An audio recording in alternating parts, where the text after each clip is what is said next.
Hello, everyone. Good afternoon. And actually, I want to give a shout out to Dr. Victoria here, Rudy Victoria, because he's actually the person that pulled us all together.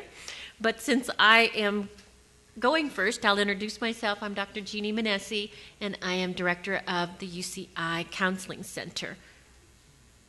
Good afternoon. My name is Dr. Rodolfo Victoria. Most folks call me Rudy. Either one is fine.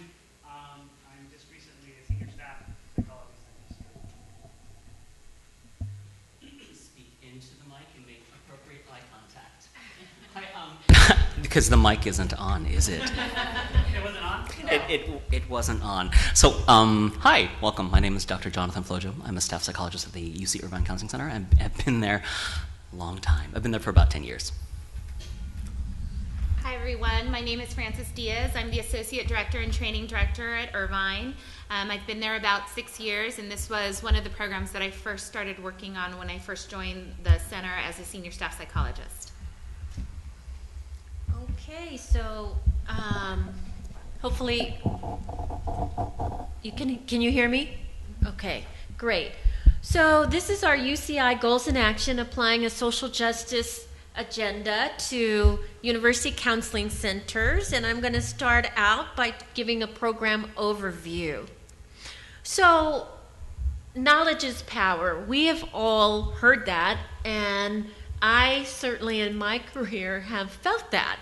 And so having been almost 30 years in higher education and universities, it's my premise, and I think the UCI Counseling Center has a long time interest in social justice and a premise that best practices in retention include and address social justice.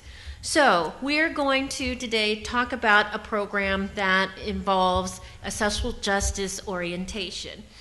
A little bit about how social justice is interwoven into this particular retention-focused program is a sense that and commitment that institutions need to be committed to all students and not just some. I myself am a product of the University of California, and luckily I did pretty good as a student, but I remember not everyone of my background who came in as a first-generation college student who came from a minority background felt the same way. And in fact, if we didn't do well quickly, we often felt what would happen to us. Would we get pushed out? Would we get help? What would happen? And so my own, connection with UCI is that I feel like it does have this connection and this orientation.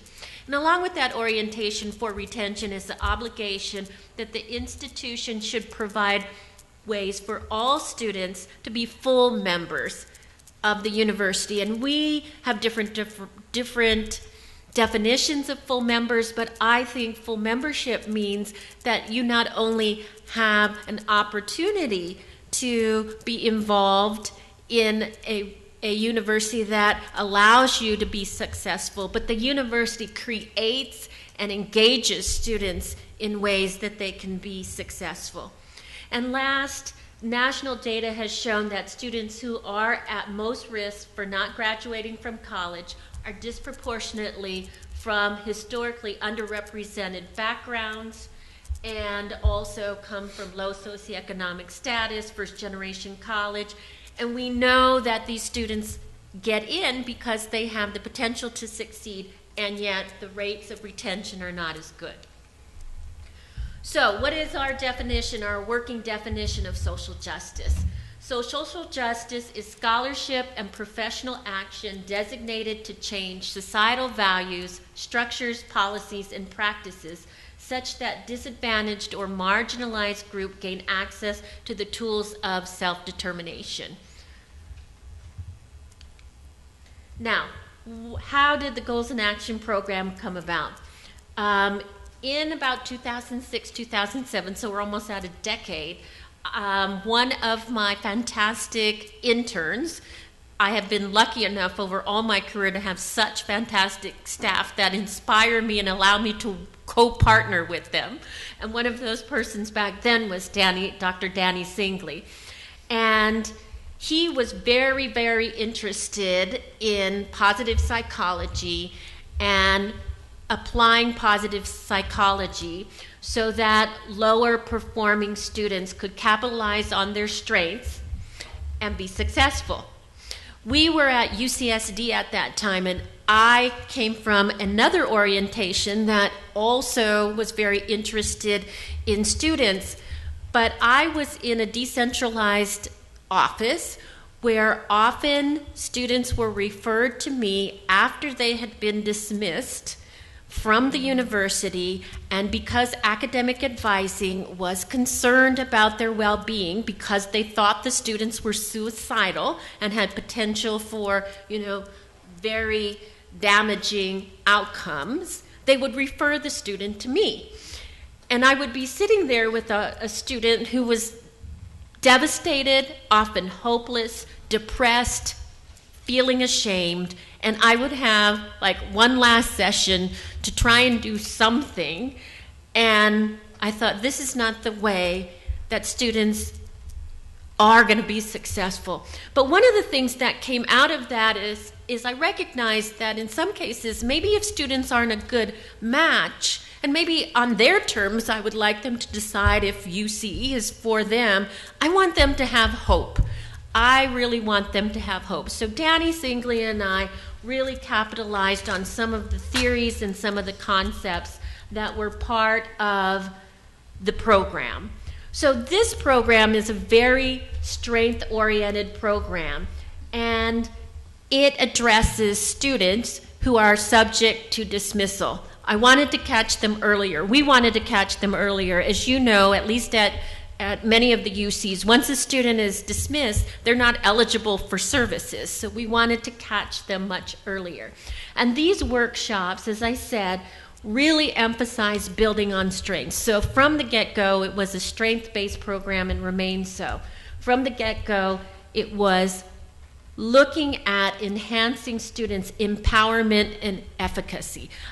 As I said, I'm a longtime UC employee, but I wanted these students to feel empowered wherever they were. If they were going to be referred, so to speak, to go to a community college for a quarter, or if they were on their own terms going to now go to a CSU, or if they were going to go in the job market, I wanted them to feel empowered.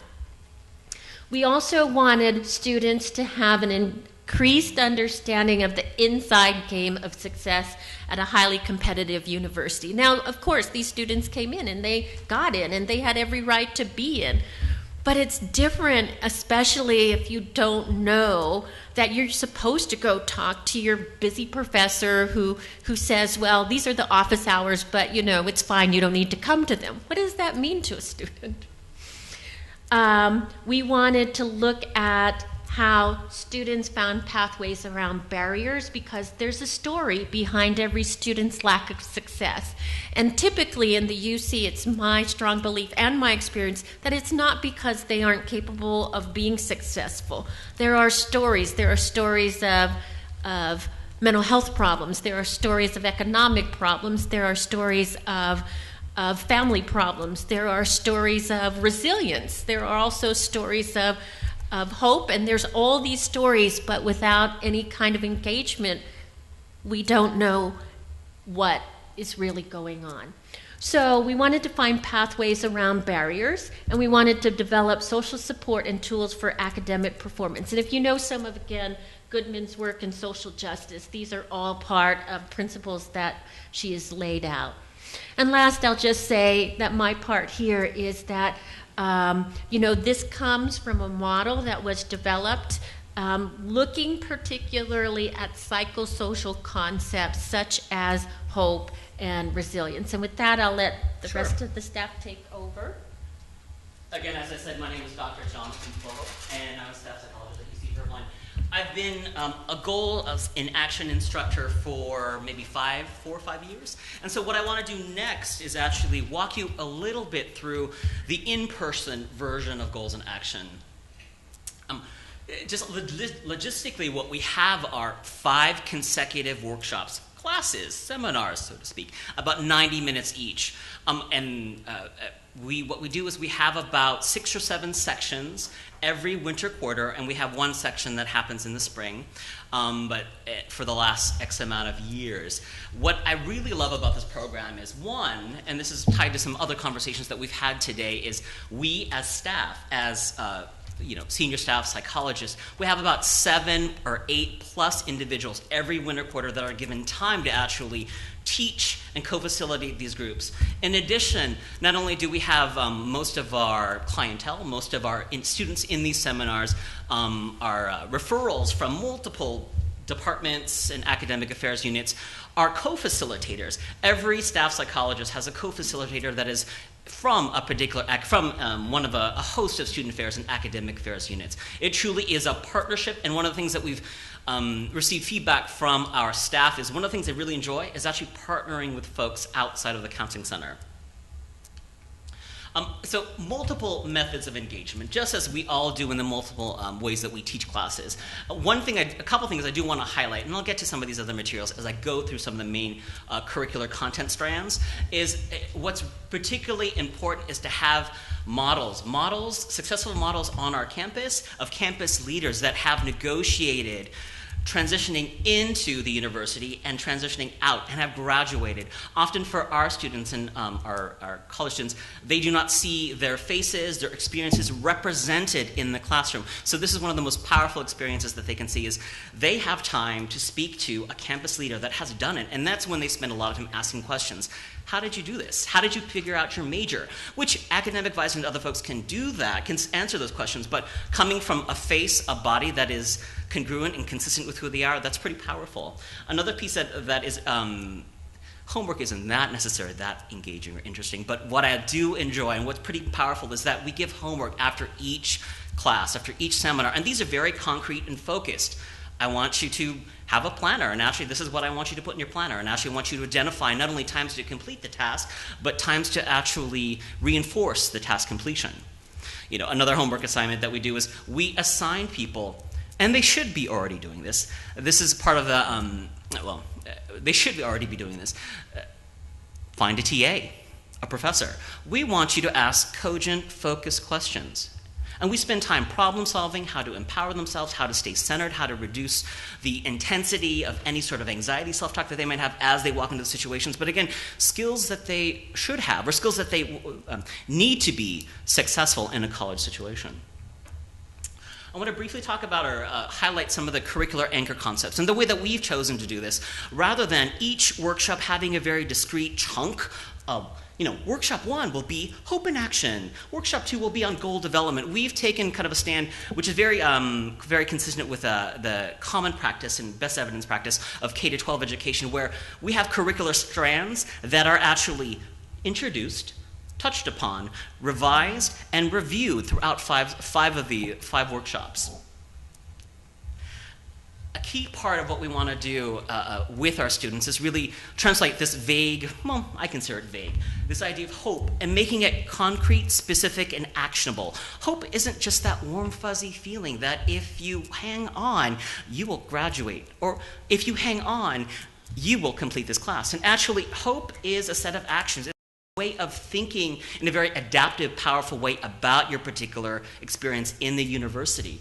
It isn't something that we're born with necessarily, at least the way that we're discussing it. It is a way of looking at your goals, revising them, et cetera, et cetera. And we do spend a lot of time engaging students in their negative self-talk around what we can, or their negative self-talk or unhelpful beliefs about what hope is, or only certain people are successful, or only certain people can be hopeful. Yes, hand in the front. Yes.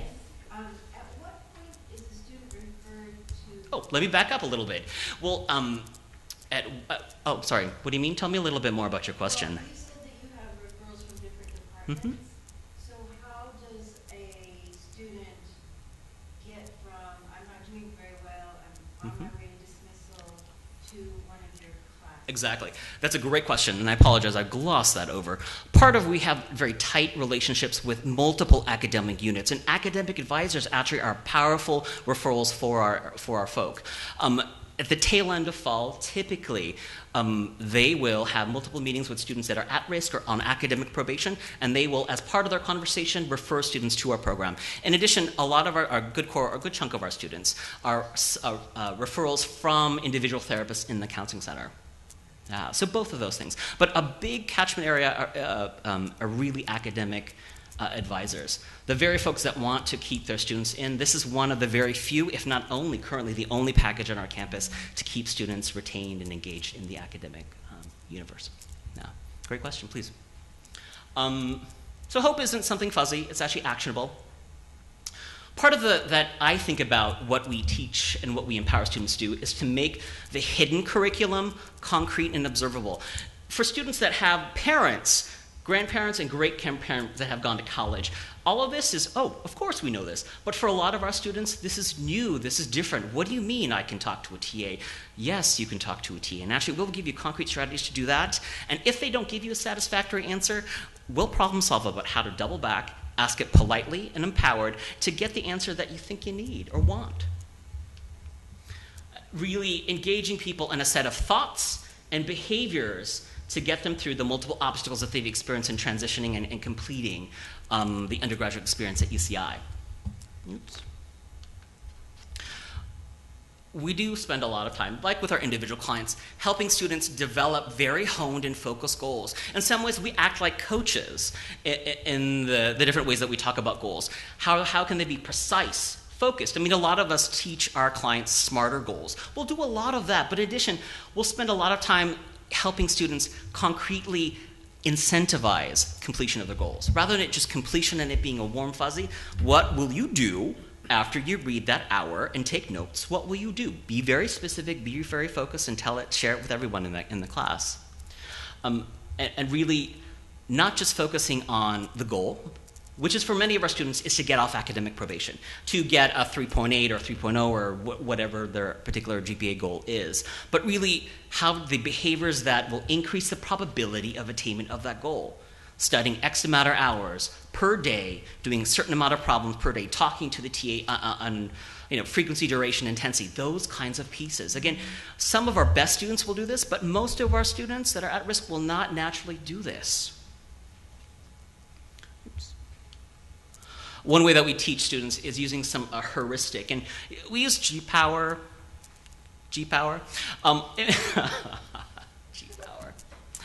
One thing I do want to note is one thing is a way to think about goal development and goal attainment. But in particular, what I do highlight for my students is evaluate your goal. Don't just have a goal and try to make it, but are you making progress? And if you're not making progress, what is it difficult about actually going to class?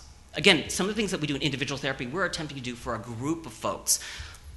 In addition, what we try to do is goals aren't static, they're actually dynamic. You revise. If one pathway to get there doesn't work, how will you get there? A lot of my students in particular, well, a lot of our students, and I have a particular blessing and love to work for students that are pre-med, that want to become physicians, like I did, but I am not a physician. So if you're unable to, for a lot of reasons, grades, finances, or whatnot, become a physician, it doesn't mean becoming a physician has to be completely scrapped, unless that's truly the calling. What are the multiple, infinite number of pathways to become a physician? Post-bac program, for example, et cetera, et cetera. But engaging people in this cognitive flexibility to obtain their goals, Skill development, as I've identified. It's a core part of the Goals in Action curriculum. What I particularly spend a lot of time is how to develop a nuanced set of help-seeking behaviors. And not just, could you help me with this homework? Which is great, and we'll start there, but how to ask it in multiple ways, how to identify the shame or fear of asking for help, but also when you ask for help and don't get what you need, like you ask, hey, I need some help on studying for this midterm, and your TA says, have you read the chapter? Which is not pretty common, but a lot of our students will hear that, and they'll glaze their eyes and politely say something in their head and come back to me like, hey, this was not helpful, they suck. Part of it is to teach them a very nuanced cognitive flexibility about if they don't give you what you want, where do you go to get what you want? How can you, or how can you go back to them and ask more specific focused prompts to get the assistance that you really need, that you need to be successful, to pass this class, to get off academic probation? In addition, I think what we do in terms of a core component throughout our curriculum is successful students just don't happen. They are not magical, they are not born, they are not bred, they are not grown. It doesn't happen that way. We challenge our students, our at-risk students, to identify what exactly do successful students do, not just who they are or they're just naturally amazing, but what do you see them doing? And we challenge our students to actually incorporate those same behaviors in their repertoire, like taking notes. And we spend a lot of time with our clients about what kind of notes are helpful, et cetera, et cetera. Another key part is the social support. Being, as someone that actually was on academic probation at UCLA many years ago, because I got a D in Chemistry 11C. It's a difficult class. Don't knock it. It's very difficult. I got a D, which did not please my first-generation Asian American parents very well. When I was on my other grades were not great, I told no one. I didn't tell my friends, I didn't tell my parents, I didn't tell my priest or pastor at that time, or my priest. I smiled and was gonna do it. Part of what we try to create is a space where folks aren't alone. They're not as alone as I was. That yes, there's shame, but what can we do to be empowered amidst that experience? That you don't have to be stuck in silence, feeling really awful about you and believing you don't belong at UCLA. Well, in fact, I really believe I did. They have brief one-on-one meetings with a facilitator. They spend time talking with other individuals that are participants in the seminar. We have accountability, and for me, and when I think about really powerful behaviors and being motivated to actually complete them, being accountable to other people, like, look, I'm actually going to study tonight, and you know what? I'm going to read a chapter and I'm going to take notes. And verbalizing it, extending that, not just to your therapist, but actually someone else, it's a peer, is powerful. So we've built up accountability with peers in the system to not only complete their goals, but actually the homework that we as facilitators give them. And then the final strand, which is a really key part of what we want, what we instill and bless our students with, is a sense of their strengths and values. Because particularly students at risk or students who are in academic probation, they really, as you know, working with students, and as someone that was a student that was on academic probation, I really didn't believe I didn't have any strengths. I had no strengths. I actually was awful. I believed and thought in my head, wow, maybe I'm not cut out not just to be a physician, but maybe I'm not cut out to be at UCLA. That perhaps I should drop out, and I told no one this. I haven't actually told my parents this. So if you see them, please don't tell them. That'll freak them out. I thought about dropping out and just finding a job so I could support them. And maybe if I made enough money, I could help my sister go into college. That really was the thought, and that was my junior year at UCLA. But what I love about our program, it really challenges students to, one, correct and stop and challenge that belief and that self-talk, but also identify clearly what are your strengths. We use the strengths question, and a lot of folks use other things. What are your strengths? But not just what are your strengths, oh, these are warm, fuzzy things, but how do you concretely operationalize and apply them to the particular construct of problems that you have? How can you use them? That the work that going to college can be much more meaningful and powerful when we align our choices and behaviors with what we believe is true about us, and actually, well, when we know what is true about us, our strengths and our values.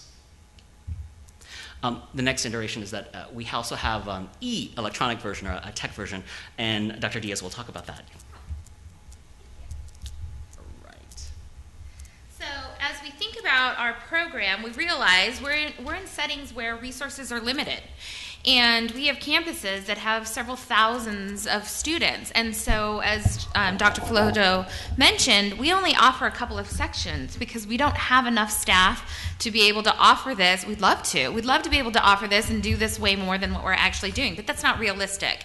So what we realized a couple of years ago is that we needed to find ways to increase accessibility so that students had the opportunity to access these core components that we're trying to help support. If you go back to what Dr. Parham mentioned yesterday, which is student affairs really wanting to support the educational attainment of the students on our campus, then we need to make sure that we are at the seat developing programs that support those access and the goals and retention. And so in an effort to do that, in 2011, we went after a Student Affairs Innovation Grant and received some seed, initial, very little funding to develop an electronic version of the program.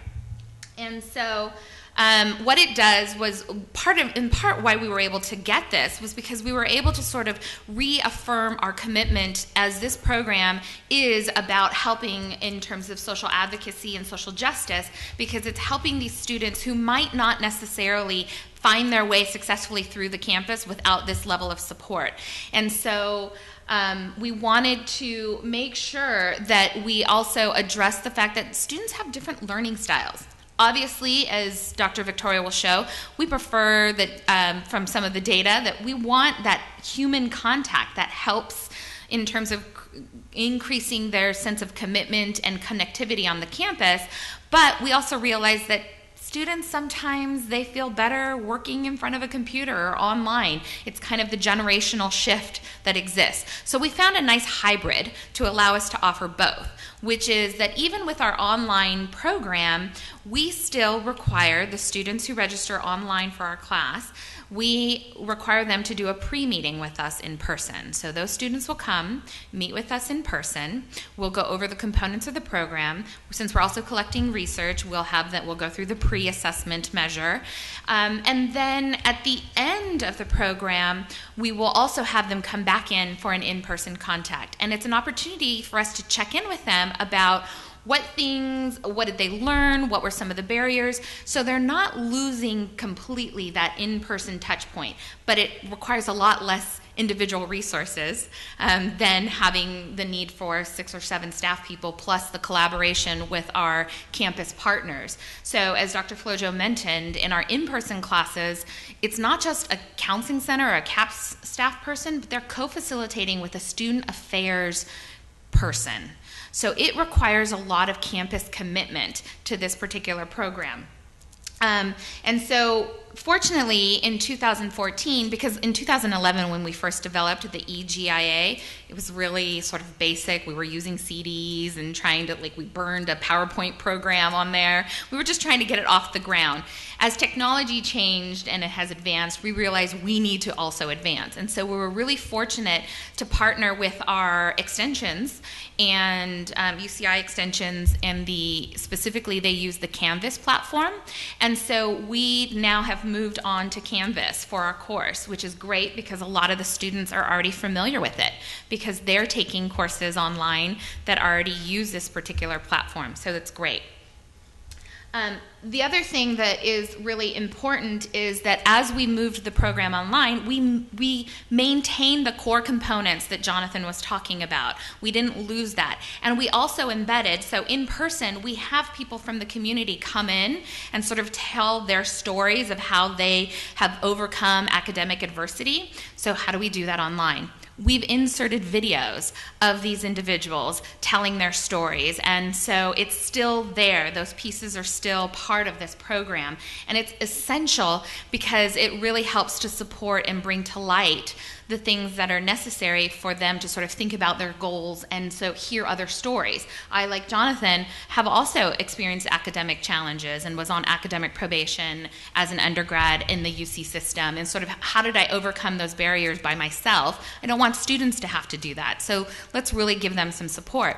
So a lot of things, I know Jeannie talked a little bit about the overall framework of social justice, but one of the other things that we sort of infuse is we think about the American Counseling Association advocacy competencies by Lewis et al. In 2002, where you're talking about sort of the individual and the macro and micro level of advocacy. So you talk about intervention at the client level, at the school level, and then at the community level. And so this program, we target each one of those levels within this program by helping the student, sometimes we're advocating on behalf of the student, and sometimes we're empowering the student to advocate on behalf of themselves. How do you talk to your professor? How do you write an appeals to your dismissal? Let's figure out how to do that. Systemically, so how are we talking to the academic department saying, so when you're going to dismiss a student, maybe there's a more empathic way that you can engage that student to talk about what are the factors that are leading to their academic challenges.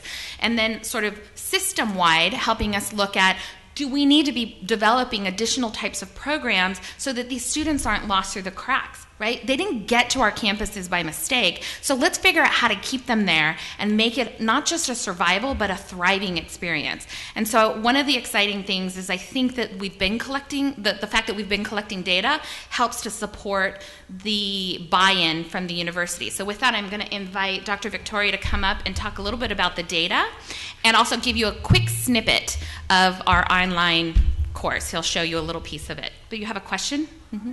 How many students usually take the course online when you offer it, more or less? So in person, so when we have in person, we have 6 different sections of the course, and there's about, we'll do up to about 18, but there's some attrition, so we get about 15 students in each section. And then online, we had this last time, we had about 30 students. And so in the past, when there was less students online, we were able to do more individual. But this last year, when we moved to the Canvas, we had more students doing it. So Jeannie and I, in particular, we would do sort of group pre-meetings. So it still creates that social connection. And then we would do some group post meetings and then occasionally pull out and say, ooh, we need to do some individual meetings with you. And then maybe even refer you to counseling or refer you to other sort of resources on the campus. Thank you. Yes. Yeah, sorry if I missed this. So students getting academic credit for this, or how's that?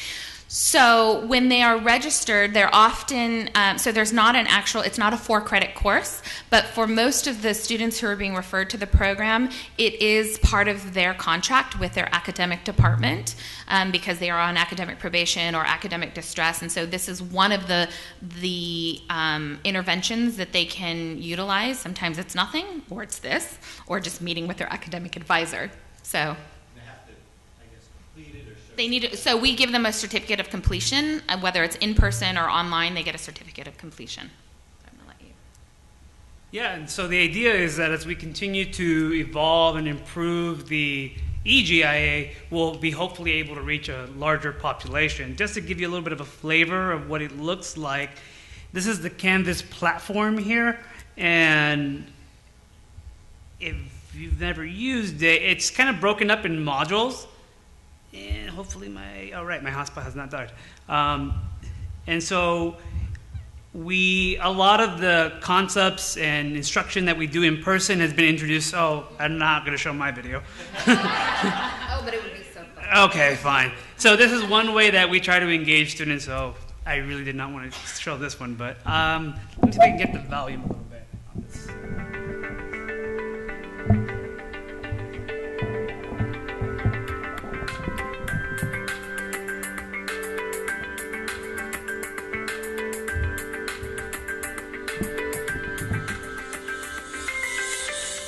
Hello, my name is Dr. Rodolfo Victoria, and you can simply call me Rudy.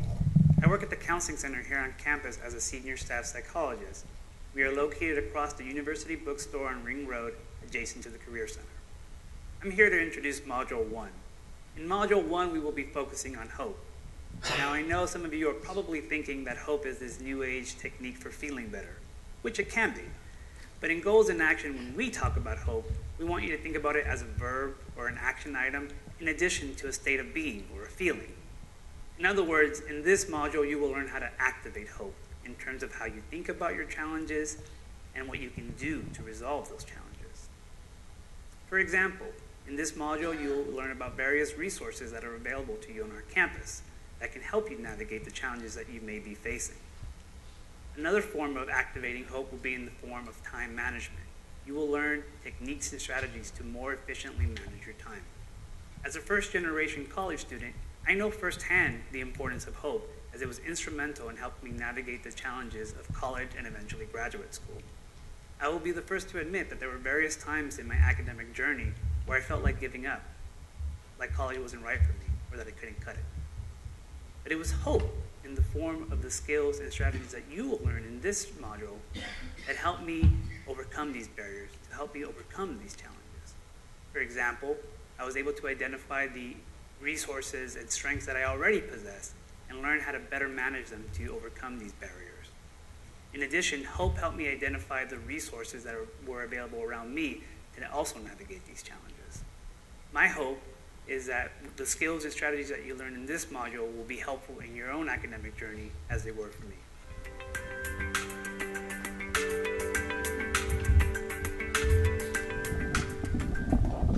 So the Extensions Office was really instrumental in making these videos and really... this is what you get for messing with it. All right. Yeah, they were fantastic in helping create these at a very reasonable cost. So if you ever have any questions about the cost, you can feel free to talk to Dr. Manese or myself afterwards. But that sort of gives you a bit of flavor. We try to make it as engaging and interactive, so it's not just a PowerPoint presentation online. So I'm going to talk about the program evaluation aspect, and I apologize for those of you who are leery of stats, but if you have been in other presentations where I've been as well, I've sort of been beating this drum about data, and so the theme continues. One way of activating social justice is by communicating to the systems about the efficacy of these programs. We need to show that these programs work, that they make a difference. A little bit of background, even though I've been at UC Irvine now for 4 years, I'm entering my 5th year, wow. It's only recently, within the last 6 months, that I got involved in the research component of it. So what I've been doing in the last 6 months is sort of going through the archives of 6 years worth of data that's been collected and trying to make sense of it. And so what I'm going to present to you this afternoon is sort of some preliminary analysis and results that I've found. A couple of measures that we looked at include GPA, number of units completed, and overall academic standing. I haven't had a chance to quite look at that data. There was sort of different changes that were made and how we coded that particular variable, so we need to sort of make sense of how we're going to systematically look at that. But the measures that were, Francis and Jonathan and Jeanne sort of alluded to, students complete a pre and post packet of measures. Overall, it's around 3 pages, about 15 to 20 minutes. And so let me give you a little bit of an overview of the measures that are included in that packet. One is the perceived social and environmental support by Lent. It's a 9-item measure that measures students as sources of academic support in the environment. So a question is like, how likely are you to have access to a mentor who could offer you advice and encouragement for pursuing your goals? The next measure we include is the academic self-efficacy. That's a 4-item measure. And an example item on that measure is I have the necessary knowledge to reach my goals. Academic goal progress is also by Lent. Since we really use the Lent model in terms of our conceptualization of this program, we use a lot of Lent measures. This is a 5-item measure that measures students' sense of pursuing their ability to achieve progress in achieving their goal. So an example is I am satisfied with my efforts to reach these goals. Academic satisfaction was developed by Dr. Singley himself, and this is a measure of satisfaction with academic life. And an example item is I enjoy taking part in this aspect, academic/school of my life. Then there's a general satisfaction with life measure that we include. We also include the State Hope Scale. It's a 6-item measure that measures 2 components of hope, agency and pathways. Dr. Flojo sort of showed that model earlier on of the 2 sort of pathways of hope. An example item of that is if I should find myself in a jam, I can think of many ways to get out of it. Lastly, we also include the Institutional Integration Scale. This is a 12-item measure that measures the degree to which a student identifies and feels integrated with the university. So an example item might be, since coming to this university, I have developed a close personal relationship with at least one faculty member. So for this presentation, I did 2 sets of analysis. So we also collected data on a control group. However, the control group, they didn't participate in any intervention after being placed on academic probation. They sort of either just talked to their academic advisor or just didn't meet with anyone, period. For those folks, we were able to collect data on GPA and number of units completed, and so I'll present those analysis. However, because we didn't have connection or contact with those students, we weren't able to have them fill out the pre and post measures on some of the psychosocial variables that I just laid out. So for the control group, it's only a GPA and units completed data. So over the 6 years, in terms of number of students that have connected with GIA, it's about 515 students. And for the purposes of this analysis, the control group is an N of 322. Yes? Were the control group, were they offered the program and declined, or were they just not offered, but? That's a great question. Mixed. Mixed. Yes. It really depends on the implementation or the cell of the academic advisor, which we don't really have control over. Good question. So, can you see that? Yes. So I ran some general linear model, I repeated ANOVA, and we got this measure here for GPA. The blue line is for folks who participated in the in-person goals and action program, and the green line is the contrast control group. So, does this have a flash thing? It does, cool. So what we find is a little bit of a mixed picture. On the one hand, we have a significant p-value of 0.04. This suggests that the difference between pre and post between the two groups is statistically different, and you do see a little bit of a difference here. So those students who were in goals and action had higher improvements after the program than those who did not have any intervention, and here are the means for each respectively. However, the one piece of caution is the effect size. So effect size sort of measures like how meaningful is this finding, right? It's relatively small here. One of the things to keep in mind, however, is that GPA is kind of a funny construct. We measured it the quarter immediately after they participated in goals and action. I think in the next implementation of our research endeavors, we hope to get more longitudinal data to see if over time we see more of a difference. Also, GPA really, there's a lot of noise around that variable. There's a lot of factors that that come into play when determining one's GPA. So the fact that we have some significant finding, given that we've only met with these students 5 times, maybe 6 with the pre and post, we're pretty happy. Oops, what did I do? There we go. We're pretty happy with these findings. They're pretty promising. The next one is units of completed. See, stats are funny because this graph and this graph looks very similar. In fact, one could argue that this gap here is better than this gap here, but stats are stats, and there was a difference in the sample size. And for this particular analysis, the p level was not significant. So I need to look at that number a little bit more closely, figure out like why is this sort of difference not statistically significant, but the other one is. One of the other things I also would like to look at is to make sure we control for the influence of other demographic variables, so by race, by socioeconomic status. What else do we capture? First generation. We assume that a lot of folks are first generation, but they're in fact not. We do have folks that are not first generation students that participate in the goals in action. So that's an important demographic variable that we want to make sure we control the influence and just take a look at what that does.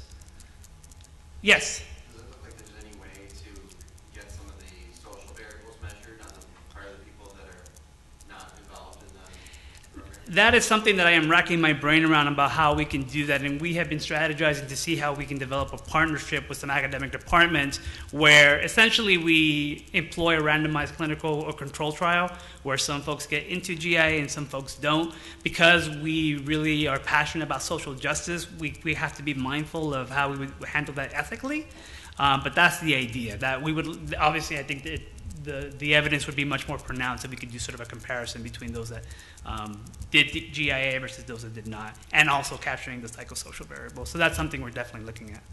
Could you split that to the GPA one for a second? Sure can.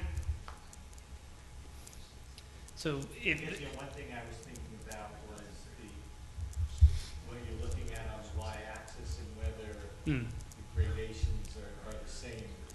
Oh, maybe. Oh, they're not, because GPA obviously is, you're right, that's a good Scale point. is different. Yeah, it's different. So this is 1.5 to 2.5. This, because it's units, it is different. So that could explain for why the gap is such an obvious one, but I missed that. Thank you.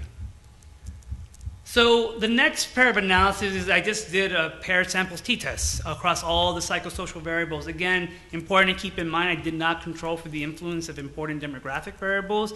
I am curious to see what this table would look like if we factor that in. But what is promising is that across the board, at a pretty significant p-level, each of the psychosocial variables, we did see an increase pre-test to post-test. So across the board. It seems like the biggest one, which we were hoping to see, is either goal progress and hope. Since a lot of the program is based on hope psychology and positive psychology, we were hoping to see this significant difference. Again, I would like to capture this data more longitudinally to see how sustainable this sort of change is, but that's to be determined. And that's kind of the future directions in terms of the research end of it. A lot of this data was captured immediately after the intervention, immediately after taking goals in action. I'm curious to see 3 years, 4 years upon graduation if these changes are similar, if not more pronounced. Also, I think we can increase the power of the research that we do by introducing the RCT, as we were talking about, getting data from those who participate in goals in action versus those who don't. And then just to continue to refine and determine the efficacy of EGIA. That's a relatively new, at least what I just showed you online, we just implemented that this year, so in January. So we got some feedback from folks. Overall, students liked it, but we were going back to the drawing board to see what changes and tweaks we could make. I want to be mindful of time and not hold us up, but thank you very much for your attention, and we're happy to answer more questions if you have them.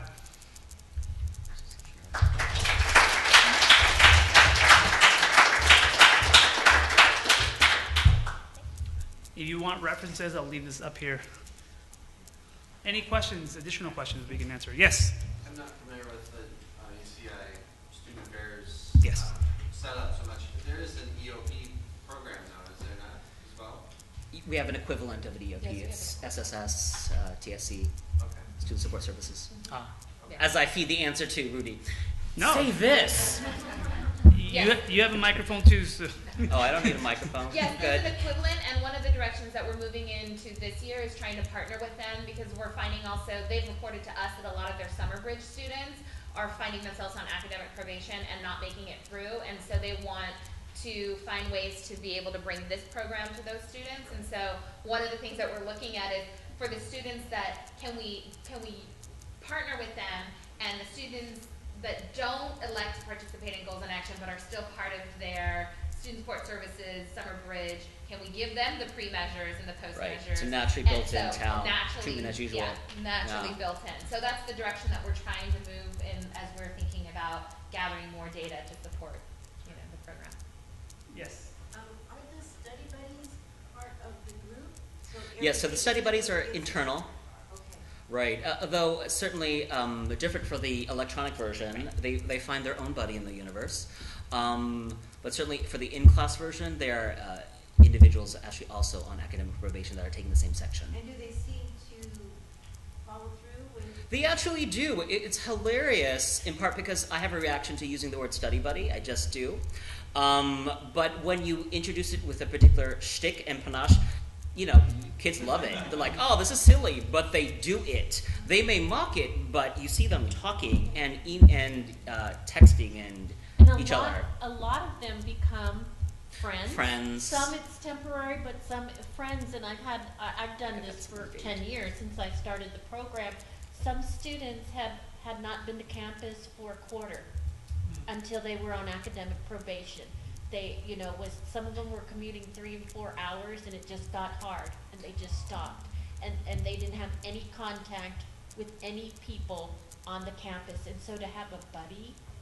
It's one of the few people, other than the adults, quote unquote, that they can talk to that they know, hey, both of us, we're on academic probation. How you doing? And it also, for at least the in-person sections, it increases the accountability. And they love that. And they love that. And when I'm teaching the course, I'll say, if your buddy's not here, I'm going to be asking you, where's your buddy, right? So it's kind of, if we think about that transition from high school to college, sometimes that's difficult because they don't have that high degree of accountability. So when they peer-to-peer create that accountability, it sort of helps to motivate them to say, okay, hey, and I'll see them there texting, or she's about to ask me, where are you? And so they know that I'm going to be asking them. Yeah. There's another hand. Yes.